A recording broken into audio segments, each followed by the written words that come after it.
हाँ जी, good afternoon. Last class में हम कर रहे थे हमारा अकाउंट्स एंड रिकॉर्ड्स वाला चैप्टर। तो अकाउंट्स रिकॉर्ड्स के जो सेक्शन है, सेक्शन नंबर 35 और 36 वो हमने कंप्लीट कर लिए। अब अकाउंट्स और रिकॉर्ड से रिलेटेड ही एक कंसेप्ट है, वो है ऑडिट। क्योंकि जो अकाउंट्स और रिकॉर्ड्स हम बनाते हैं वो रजिस्टर्ड पर्सन खुद बनाता है, और अगर खुद बनाता है तो उस पे गवर्नमेंट प्राइमा फेशिया तो रिलाई कर रही है, पर गवर्नमेंट चाहती है कि उसकी किसी प्रोफेशनल पर्सन के द्वारा चेकिंग हो जाए। ठीक है, चेकिंग हो जाएगी तो उसमें कोई कमी है वो पता लग जाएगी। अब हर रजिस्टर्ड पर्सन की चेकिंग करना तो पॉसिबल है नहीं, इसलिए एक लिमिट लगाई थी। कल हमने पढ़ा था एक section number 35 sub section 5। Limit क्या थी? एक स्पेसिफाइड लिमिट से ज्यादा अगर आपका एग्रीगेट टर्नओवर हो जाता है, ध्यान रखना, एग्रीगेट टर्नओवर अगर आपका एक स्पेसिफाइड लिमिट से ज्यादा हो जाता है तो फिर आपको मैंडेटरीली ऑडिट करवानी होती है सीए या सीएमए से। कितनी स्पेसिफाइड लिमिट है? कितनी स्पेसिफाइड लिमिट है? 2 करोड़। Very good. तो 2 करोड़ से ज्यादा अगर हमारा टर्नओवर हो जाता है ऑल इंडिया का मिला के, ध्यान रखना एग्रीगेट टर्नओवर है, तो अगर आपकी 10 ब्रांच है तो टोटल 10 ब्रांचेज का टर्नओवर अगर 2 करोड़ को एक्सीड कर जाता है तो आपको ऑडिट करवानी पड़ेगी। तो देखो यहाँ पे ऑडिट का जो चैप्टर है, ये वाला सेक्शन तो ऑलरेडी हमने पढ़ा है, इसको भी अभी डिटेल में पढ़ेंगे। उसके अलावा 2 और ऑडिट होती है, एक सेक्शन 65 में होती है और एक सेक्शन 66 में होती है, वो सारी यहाँ पे एक साथ इंक्लूड कर लिए अपन। हाँ जी, सेक्शन 35(5) है कंपल्सरी ऑडिट। कंपल्सरी ऑडिट मतलब turnover based. Every registered person having aggregate turnover during a financial year exceeding 2 crores is compulsorily required to get his accounts audited under GST। ठीक है, audit to be conducted by CA और CMA. तो किसके पास power है, CA या CMA?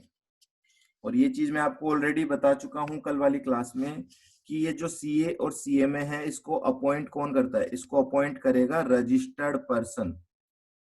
ठीक है, डिपार्टमेंट का इसमें कोई रोल नहीं है, आप किसी को भी अपॉइंट कर सकते हो। नेक्स्ट आता है copy of audited annual accounts.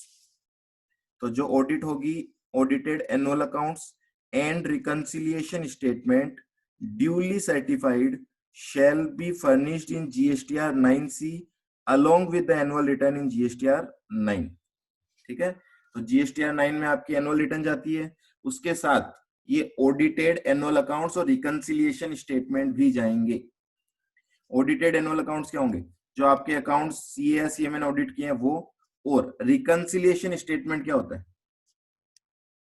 ये देखना है आपको। रिकंसिलिएशन स्टेटमेंट, ये वर्ड तो समझ में आता है हमें। रिकंसिलिएशन मतलब कि कंपेयर करना, दो चीजों को कंपेयर करके उनका डिफरेंस का रीजन पता करना। तो क्या दो चीजें कंपेयर करनी है यहाँ पे जिनका डिफरेंस हमें चेक करना है? कोई बता सकता है क्या, थोड़ा सा माइंड अप्लाई करके, कि सीए जब ऑडिट करेगा तो किन दो चीजों को कंपेयर करेगा वो, और उसका रिकंसिलिएशन स्टेटमेंट बनाएगा? फिर कोई भी ट्राई करो, क्योंकि आप सीएमए बनने वाले हो। Out ITC and output tax नहीं, मैं बोल रहा हूं दो जगह से डेटा उठाएंगे और उनको कंपेयर करेंगे और उससे पता लगाएंगे डेविएशन, एक्चुअल और रिकॉर्डेड में डेविएशन। Very good. तो एक्चुअल का मतलब क्या? हमारे अकाउंट्स में एक्चुअल में कितना टैक्स है, कितना आईटीसी है, वो सारा देखेंगे हम। और हमने जो रिटर्न्स फाइल की है, जिनको हम रिकॉर्डेड बोलेंगे, जो हमने रिटर्न्स फाइल की है, रिटर्न्स, उनमें हमने कितना शो किया है, उसके बीच का डिफरेंस बताना है हमें। ठीक है, आगे बात समझ में? तो रिकंसिलिएशन स्टेटमेंट के लिए अगर मैं बोलूं आपको, तो रिकंसिलिएशन स्टेटमेंट में किन दो चीजों को रिकंसाइल करना है? रिकंसिलिएशन स्टेटमेंट, इसमें दो चीजों को रिकंसाइल करना है। किसको? एक तो डेटा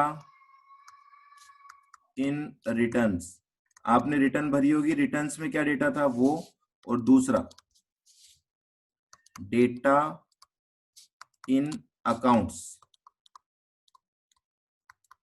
ठीक है, तो ये चीजों का डिफरेंस। रिटर्न में मान लो आपने टैक्स दिखाया है, सपोज आउटपुट टैक्स लायबिलिटी आपने रिटर्न में जो शो कर रखी है वो कर रखी है 10 लाख की, और 10 lakhs नहीं, चलो इसको बढ़ा देते हैं। ये सपोज आपने शो कर रखी है 1 करोड़ की, और जब अकाउंट्स चेक किए गए हैं तो उसमें आउटपुट टैक्स लायबिलिटी पता लग रही है 11 लाख, सॉरी 110 lakhs, मतलब 1.1 CR। तो इस चीज को रिकंसिलिएशन करके बताना है उसे कि भी इसका डिफरेंस क्यों आ रहा है, क्या रीजन है कि ये डिफरेंस आ रहा है। ऐसा ही आप आईटीसी चेक करोगे, सारी चीजें जो रिटर्न में जाती है उनको रिकंसाइल करेंगे actual accounts. Okay, got it. वो अलग चीज है, वो ऑडिट का पार्ट हो गया हमारा। ठीक है, वो आपको चेक करना है कि आपने एलिजिबल आईटीसी ली है या नहीं ली है, वो आप ऑडिट में मेंशन करोगे। यहाँ तो रिकंसाइल करना है आपका एक्चुअल डेटा जो आपने फाइल किया है और वो डेटा जो आपके अकाउंट्स में। ठीक है, वो तो आप ऑडिट में क्वालिफाई कर दोगे कि आपने कुछ ऐसी आईटीसी ले रखी है जो आईटीसी आपको अलाउ नहीं होनी चाहिए। ठीक है, नेक्स्ट पॉइंट आता है इसमें ड्यू डेट क्या होती है। ये जो जीएसटीआर 9C में हमें ऑडिट देनी है, इसकी ड्यू डेट क्या होती है। इसकी ड्यू डेट वही है जो जीएसटीआर 9 फाइल करने की होती है। तो इन दोनों को हम बोलेंगे ये दोनों इंटरकनेक्टेड है। ठीक है, तो जीएसटीआर 9 और 9C की ड्यू डेट सेम है, वो क्या होती है नेक्स्ट फाइनेंशियल ईयर की 31 दिसंबर। यहाँ सिर्फ जीएसटी 1 एंड जो बुक्स ऑफ अकाउंट्स में आउटवर्ड सप्लाई दिखा रखी है उसका आएगा क्या। नहीं जी, मैंने बोला ना आउटवर्ड सप्लाई भी आएगा, आईटीसी भी आएगा। जो डेटा हमने रिटर्न में दिया है उस डेटा से अगर कोई डिफरेंस है आपकी बुक्स में तो वो रिकंसिलिएशन करना होता है। ठीक है, किसी भी चीज का डिफरेंस हो सकता है, आउटपुट का भी हो सकता है, आईटीसी का भी हो सकता है। ठीक है, अब हमने बोला ऑडिट की जाएगी, तो पहले तो आप ऑडिट की डेफिनेशन देखो, उसके बाद आगे चलेंगे। ठीक है, एक प्रोविजो हो रहा है, ये भी कल हमने पढ़ लिया था। सेक्शन 35(5) में एक प्रोविजो है। वो प्रोविजो क्या बोलता है कि जब सीएजी ने ऑडिट की हो या फिर किसी स्टेट्यूटरी ऑडिटर ने ऑडिट की हो लोकल अथॉरिटी की, तो इनकी जो ऑडिट है, इन्होंने जिस भी अथॉरिटी की ऑडिट की है, तो किसकी ऑडिट करते हैं नॉर्मली, सेंट्रल गवर्नमेंट या स्टेट गवर्नमेंट के डिपार्टमेंट की या लोकल अथॉरिटी की। तो इस केस में जीएसटी ऑडिट करवाना मैंडेटरी नहीं होगा फिर। ठीक है, चलिए पहले एक बार डेफिनेशन देखते हैं हम ऑडिट की। सिंपल सी डेफिनेशन है, 3 पार्ट में डिवाइडेड है, ये पूरी एक ही डेफिनेशन है, ये 3 पार्ट में डिवाइड है, आपको याद हो जाए इसलिए। देखो ऑडिट का मतलब क्या है, आप जो ऑडिट करोगे, क्योंकि आप सीएमए हो, आप पास होने के बाद ऑडिट का काम करोगे। करना क्या है आपको ऑडिट में, आपको ऑडिट में 3 चीजें करनी है। एक तो एग्जामिनेशन, एग्जामिन करना है आपको डेटा, कौन सा डेटा एग्जामिन करना है वो देखते हैं अभी हम। दूसरा आपको वेरीफाई करना है, वेरिफिकेशन करना है कुछ अमाउंट्स का। और लास्ट आपको असेसमेंट करना है, किस चीज का असेसमेंट करना है वो देखो। तो 3 आपके फंक्शंस है कुल मिला के, एग्जामिनेशन, वेरिफिकेशन और असेसमेंट। अब एग्जामिनेशन किन चीजों को करोगे आप, ऑब्वियसली ऑडिट करने जाओगे तो क्या क्या चेक करोगे वहां पे, जो रिकॉर्ड्स है, रिटर्न्स है एंड अदर डॉक्यूमेंट्स मेंटेन्ड और furnished by the registered person under GST acts और रूल्स मेड देयर अंडर और under any law for the time being in force. बहुत सिंपल सी बात है, जो अकाउंट्स है, जो रिकॉर्ड्स है, जो रिटर्न्स है, सिंपल सी बोले तो अकाउंट्स, रिकॉर्ड्स, रिटर्न्स, ये चीजें आप एग्जामिन करोगे। अब ये एग्जामिन करने से क्या पता लगेगा आपको, आप इनको एग्जामिन करके वेरीफाई करोगे करेक्टनेस ऑफ टर्नओवर डिक्लेयर्ड। जो टर्नओवर हमने डिक्लेयर कर रखा है क्या वो वेरीफाई करके करेक्ट है क्या, वेरीफाई करेंगे हम उसको। Taxes paid, refund claimed, ITC availed, ये सारी चीजें आपको चेक करके अपनी रिपोर्ट में क्वालिफाई करना है। अगर कोई गलती होगी तो अदरवाइज क्लीन रिपोर्ट दे देंगे। चलो, इसके अलावा आपको ये भी असेस करना है कि क्लाइंट किस हद तक कंप्लायंस करता है। तो आपको असेसमेंट करना है is compliance with the provisions of GST act. Compliance का मतलब आप जानते ही हो, तो जो ऑडिट होगी ना उसमें ये भी बताना होता है आपने कितनी बार रिटर्न डिले करी है भरने में, या आपने कोई जो भी हमें टाइम लिमिट्स दी हुई होती है एक्ट के अंदर, उन टाइम लिमिट को कब कब ब्रीच किया है। तो कंप्लायंस लेवल भी बताना होता है, जिससे गवर्नमेंट को ये पता लग जाता है। जो प्रॉपरली कंप्लायंस नहीं करता ना, गवर्नमेंट उसके ऊपर अच्छे से नजर रखती है। क्लियर है, सिंपल है डेफिनेशन एकदम। तो आपको ये एग्जाम में एज इट इज भी पूछी जा सकती है, define audit under CGST act. तो आपको एज इट इज ये लिखने हैं 3 पॉइंट वहां पे उठा के। बोलिए हाँ या ना, क्लियर है क्या यहाँ तक बात?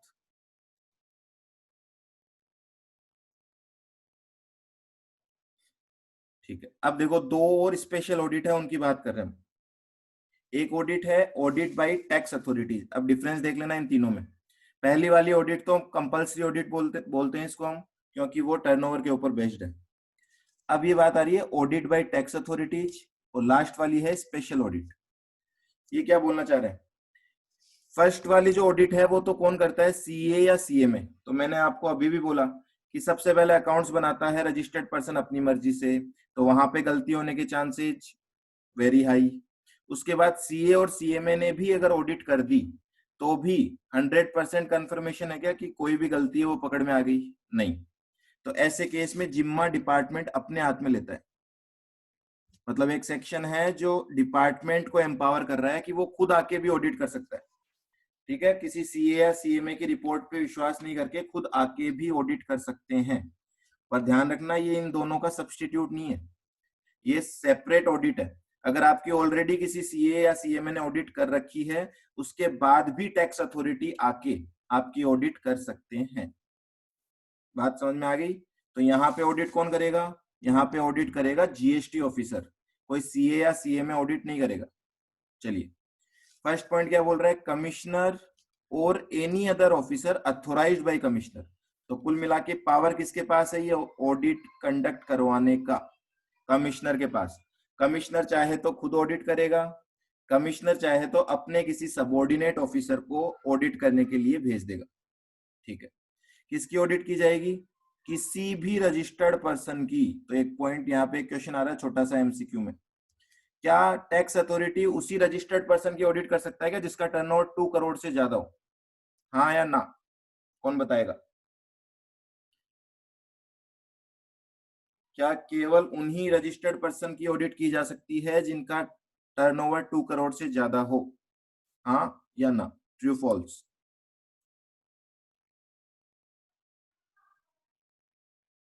ना जी। ठीक है, तो अच्छे से ध्यान रखना है, जब टैक्स अथॉरिटी ऑडिट करेगी तो वो तो किसी का टर्नओवर 10,000 रुपए है ना, उसकी भी ऑडिट कर सकते हैं। पर वो आप जानते हो उनकी ऑडिट टैक्स अथॉरिटी नहीं आएगी करने, क्योंकि इनको चाहिए क्या, टेबल के अंडर टेबल इनको कुछ चाहिए होता है, तो बड़े एसएससी को ही पकड़ेंगे। ओके जी, ऑडिट होगी कहाँ? नेक्स्ट क्वेश्चन, ये देखो एक पैराग्राफ में छोटे छोटे से बहुत क्वेश्चन बनते हैं। ऑडिट कहाँ होगी? क्या, जैसे सपोज आपका ऑफिस है टोंक रोड जयपुर, तो क्या टोंक रोड वाले ऑफिस में ऑडिट होगी या जीएसटी डिपार्टमेंट के अंदर जाके ऑडिट होगी? तो दोनों जगह ऑडिट हो सकती है, at place of business of registered person और इन देयर ऑफिस, मतलब जीएसटी डिपार्टमेंट। कौन डिसाइड करेगा? वो टैक्स अथॉरिटी डिसाइड करेगी कि ऑडिट कहाँ करनी है। तो आपके यहाँ भी आ सकते हैं ऑडिट करने, और आपसे अकाउंट्स रिकॉर्ड्स डॉक्यूमेंट्स मंगवा भी सकते हैं। दोनों ऑप्शन अवेलेबल हैं। चलो नेक्स्ट पॉइंट, ये ऑडिट है, यहाँ पे कोई सर्च सीजर नहीं होने वाला। ऑडिट का मतलब क्या होता है, आपके अकाउंट्स रिकॉर्ड्स आपके सामने चेक किए जाएंगे। तो यहाँ पे कोई रेड का प्रोसेस नहीं है कि आपको बिना बताए आ जाएंगे। तो सेकंड पॉइंट मोस्ट इंपॉर्टेंट है, आपको 15 वर्किंग डेज का एक प्रायर नोटिस जरूर भेजा जाएगा। ठीक है, तो आज अगर आपके पास नोटिस आता है कि आपकी ऑडिट होने वाली है, तो वो एटलीस्ट 15 डेज आगे की डेट आपको देंगे जब से ऑडिट स्टार्ट हो जाएगी। कौन से फॉर्म में आती है ये? एडीटी 01 में आती है। Shall be issued to the registered person to conduct audit.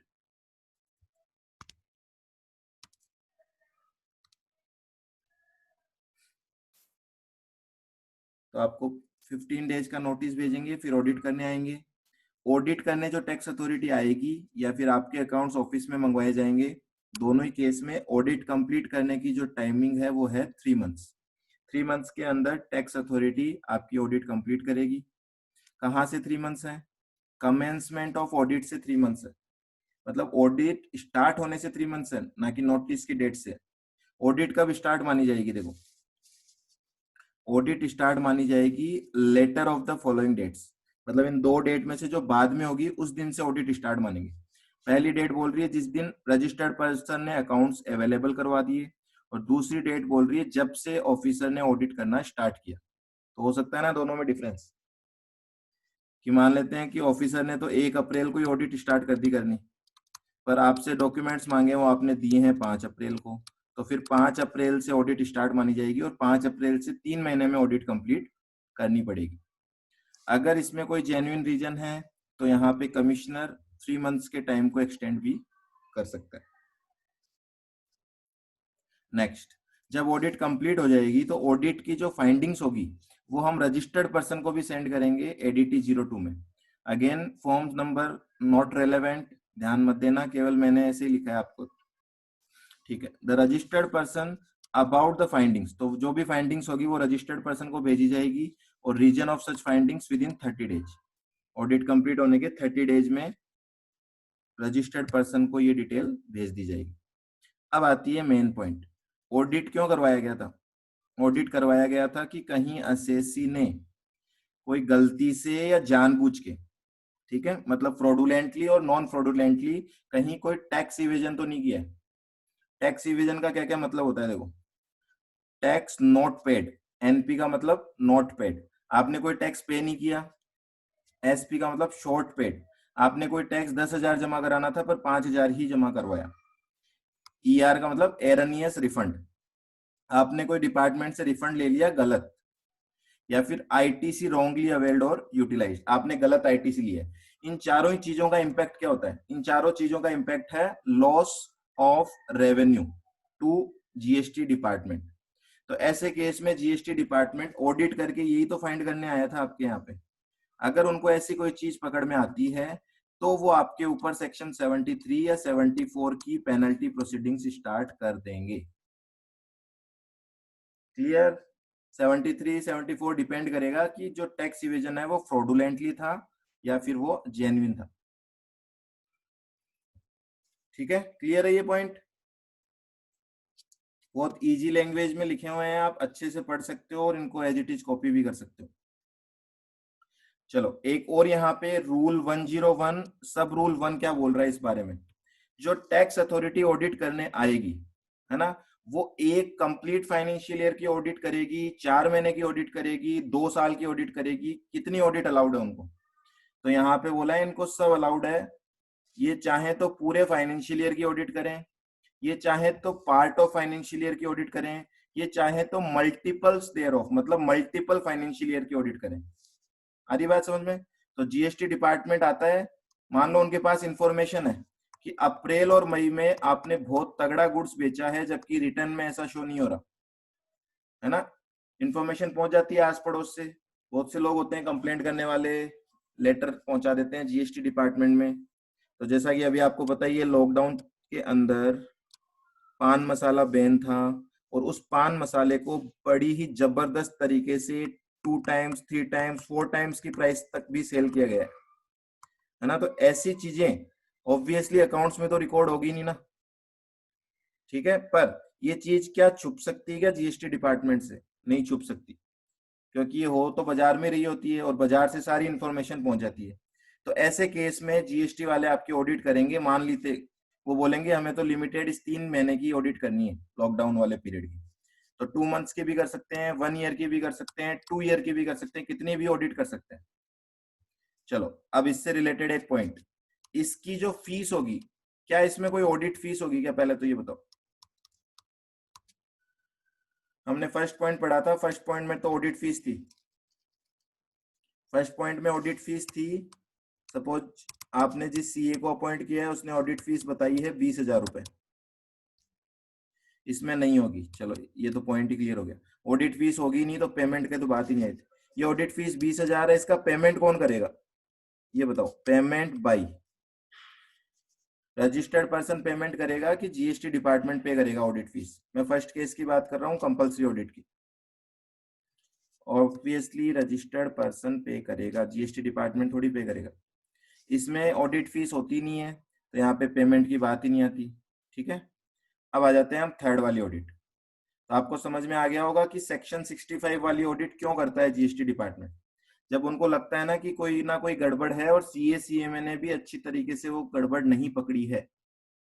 चलो लास्ट वाली जो ऑडिट है वो स्पेशल ऑडिट है। हाँ जी बोलो सत्यम। सत्यम को कुछ कहना है?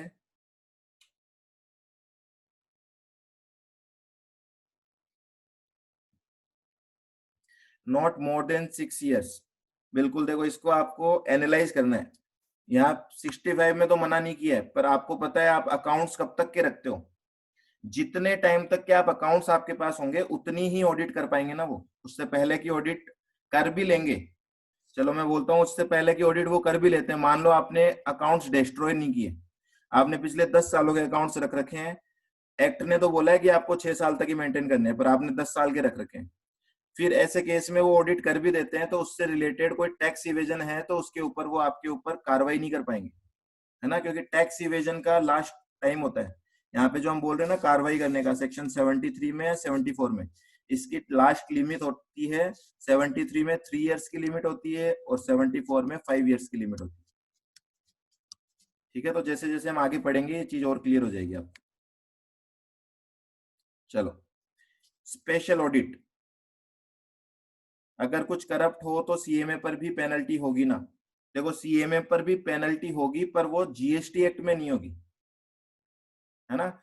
जीएसटी एक्ट पेनल्टी नहीं लगाएगा सीए या सीएमए पे, वो आपका खुद का इंस्टीट्यूट लगाएगा। या फिर अगर कंपनीज की बात चल रही है तो कंपनीज एक्ट एमसीए लगाएगा। जीएसटी एक्ट ने कोई भी ऐसी पेनल्टी सीए सीएमए के ऊपर इम्पोज नहीं कर रखी है। हाँ वो अलग बात है, एक ऑफेंस जरूर हम पढ़ेंगे जहां पे हम ये बोलेंगे अगर आपने मदद की है किसी को टैक्स इवेजन करने में तो आप भी ऑफेंडर हो जाते हो और फिर आपके ऊपर कार्रवाई हो सकती है। ओके, ठीक है जी। स्पेशल ऑडिट की बात करते हैं। स्पेशल ऑडिट नाम ही स्पेशल है। स्पेशल सर्कमस्टांसेस में ये ऑडिट करवाई जाती है। कब? जब आपका केस कोई स्क्रूटनी में चल रहा है, कोई इंक्वायरी हुई है, इन्वेस्टिगेशन हुआ है, या कोई और प्रोसीडिंग, ठीक है ना, कोई रेड हुई है, ऐसे केस में क्या होता है असिस्टेंट कमिश्नर और एनी अदर सीनियर ऑफिसर।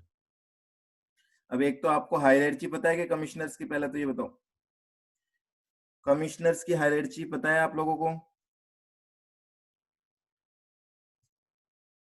नहीं पता? पता है, अभी देखो मैं लिखूंगा आपको सब याद आ जाएगा। एक बार हायरार्ची देखो, सबसे ऊपर जो ऑफिसर होता है वो होता है प्रिंसिपल चीफ कमिश्नर। ठीक है, शॉर्ट में लिख रहा हूं मैं, principal chief commissioner. Income tax वाली नहीं, इनकम टैक्स में इनकम टैक्स के ऑफिसर होते हैं या जीएसटी ऑफिसर होंगे। सबसे नंबर 1 स्टार्टिंग में होगा प्रिंसिपल चीफ कमिश्नर या चीफ कमिश्नर। नंबर 2 पोजीशन पे आता है प्रिंसिपल कमिश्नर या कमिश्नर। फिर आते हैं आपके additional commissioner, additional commissioner, joint commissioner.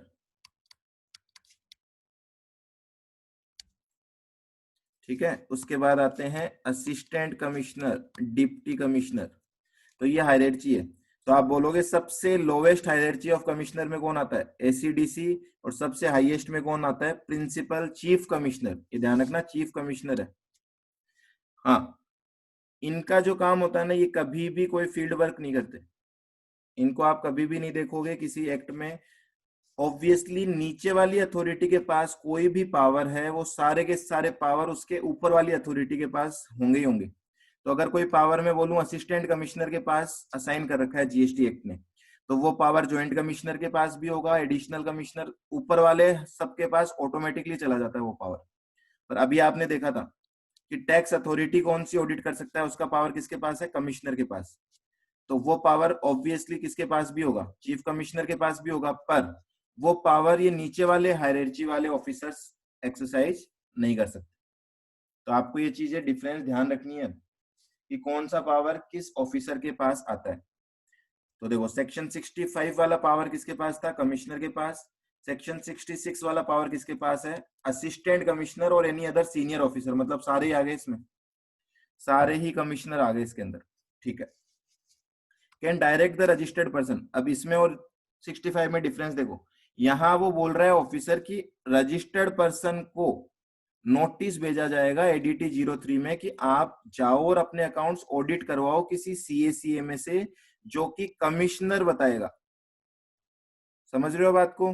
Normal audit तो सीएसीए में रजिस्टर्ड पर्सन अपनी मर्जी से चूज करता है, पर यहाँ पे इस स्पेशल ऑडिट में कमिश्नर बोलेगा कि आप इस XYZ ऑडिटर से जाके ऑडिट करवाओगे, आप अपनी मर्जी वाले ऑडिटर से जाके ऑडिट नहीं करवा सकते हो। अब जैसे ये बात हुई वैसे ही समझ जाना कि यहाँ पे अगर अपॉइंट कमिश्नर ने करने के लिए बोला है तो फीस भी कमिश्नर ही पे करेगा। कमिश्नर अपनी जेब से नहीं करेगा, मतलब जीएसटी डिपार्टमेंट से पे करेगी। ठीक है, आगे बात समझ में? ओके जी, नेक्स्ट अगला पॉइंट, जो सीएसीए में अपॉइंट होगा उसको ऑडिट कितने दिन में कंप्लीट करनी है? 90 डेज। तो इधर दोनों तरफ डिफरेंस देख लेना, इधर 3 मंथ्स था, इधर 90 डेज है। ठीक है, this period can be further extended for 90 days in case of sufficient reason. This audit if directed is must, ये क्या बोल रहा है? ऐसा क्वेश्चन भी आ सकता है कि आपने ऑलरेडी सेक्शन 35(5) वाली ऑडिट करवा रखी है, फिर आपकी ऑडिट टैक्स अथॉरिटी ने भी कर रखी है, फिर मान लेते हैं आपके पास नोटिस आ जाता है ये वाला सेक्शन 66 वाली ऑडिट, फिर भी क्या ये ऑडिट करवानी क्या आपको? हाँ जी हाँ, अगर इस ऑडिट का नोटिस आया है तो ये ऑडिट करवानी मैंडेटरी है, भले ही आपने किसी भी एक्ट में किसी भी लॉ में ऑडिट करवा रखी होगी ऑलरेडी। ठीक है, next, before utilising any information as per audit report the registered person shall be given an opportunity of being heard. ये तो कॉमन पॉइंट है इसमें दोनों में कि आपको एक अपॉर्चुनिटी ऑफ बीइंग हर्ड दी जाती है। एक्सपेंसेस ऑफ ऑडिट डिपार्टमेंट उठाएगा यहाँ पे। कंक्लूजन होने के बाद वही पॉइंट सेम कि ऑफिसर फाइंडिंग्स जो होगा वो रजिस्टर्ड पर्सन को भी कन्वे करेगा एडीटी 04 में। और लास्ट, अगर फाइंडिंग्स में कोई टैक्स इविजन पाया जाता है, टैक्स इविजन मतलब ये 5 पॉइंट, तो फिर आपके ऊपर 73 या 74 की प्रोसीडिंग्स स्टार्ट हो जाएगी। ठीक है, तो यहाँ पे भी अगर मैं ये कॉमन पॉइंट और लगाऊं, ऑडिट फीस होगी क्या यहाँ पे? हाँ जी होगी। मान लेते हैं सीए बोलता है 25,000 रुपए लूंगा मैं, तो ऑडिट फीस हो गई 25,000 रुपीज। और पेएबल बाई, ये बताओ कौन पे करेगा? रजिस्टर्ड पर्सन या GST department? GST department, registered person पे नहीं करेगा यहाँ पे। ओके जी, तो ये होता है आपका ऑडिट वाला चैप्टर फिनिश। क्लियर सबको? छोटा सा पॉइंट है ये, तो चैप्टर आपने इसी चैप्टर में ले लिया हमने, इसीलिए इसको। ओके, तो ये चैप्टर हमारा फिनिश